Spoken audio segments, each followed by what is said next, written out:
ഒരു പുരുഷനെയും ആശ്രയിച്ചിട്ട് ജീവിച്ചിട്ടില്ല. ഞാനൊരു 18 വയസ്സ് മുതൽ പണം സമ്പാദിച്ചു തുടങ്ങി.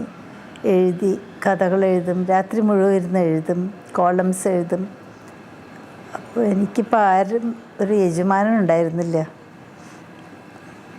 അതുകൊണ്ട് എനിക്കാരെയും ഭയപ്പെടാനില്ല എന്ന് തോന്നിയിരുന്നു. അതുകൊണ്ടായിരിക്കണം എൻ്റെ കാഴ്ചപ്പാടിൽ സ്ത്രീകളെല്ലാവരും അങ്ങനെയായിരിക്കണം. ആരെയും ആശ്രയിക്കാതെ ജീവിക്കാൻ പഠിക്കണം.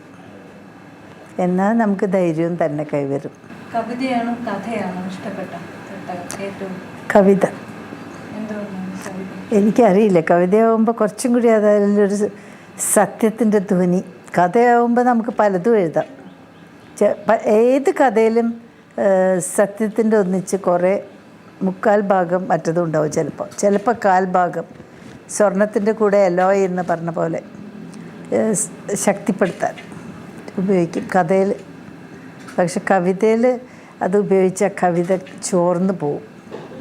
തീർച്ചയായിട്ടും കവിതയുടെ ക്വാളിറ്റി ചുരുങ്ങും.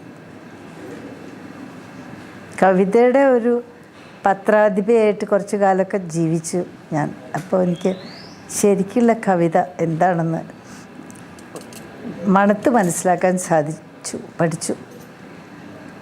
എനിക്ക് മനസ്സിലായി, കവിതയിൽ എലോയ് ചേർക്കാൻ പാടില്ല, അത് തനി തങ്കാണ്. ഈ മലയാള സാഹിത്യത്തിലെ ചേച്ചിക്ക് പ്രത്യേകിച്ച് ഏതെങ്കിലും ഒരു എഴുത്തുകാരിയോടോ എഴുത്തുകാരനോടോ അല്ലെങ്കിൽ ആരുടെയെങ്കിലും ഒരു എഴുത്തിനോട് പ്രത്യേക മമത വല്ലതും ഉണ്ടോ? എനിക്ക് അവരുടെ രചനകൾ ആശ്രയിച്ചിട്ടല്ല എൻ്റെ സ്നേഹം.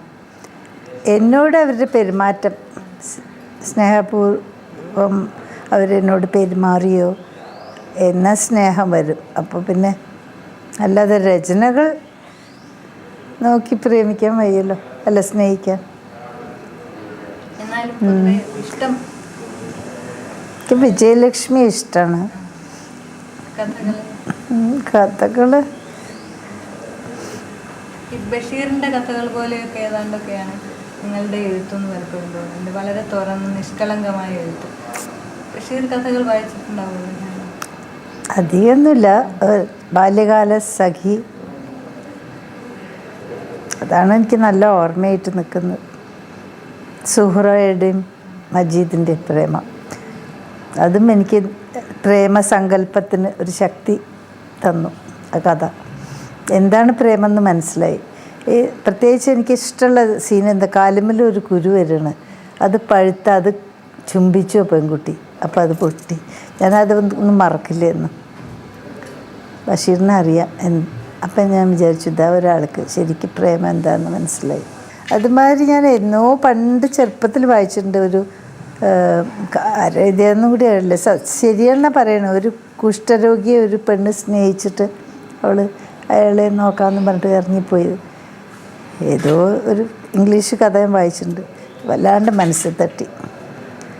ഇങ്ങനെ അന്യരുടെ പ്രേമ സങ്കല്പങ്ങൾ ഒക്കെ എനിക്ക് ശക്തി തന്നു എൻ്റെ സങ്കല്പത്തിന്.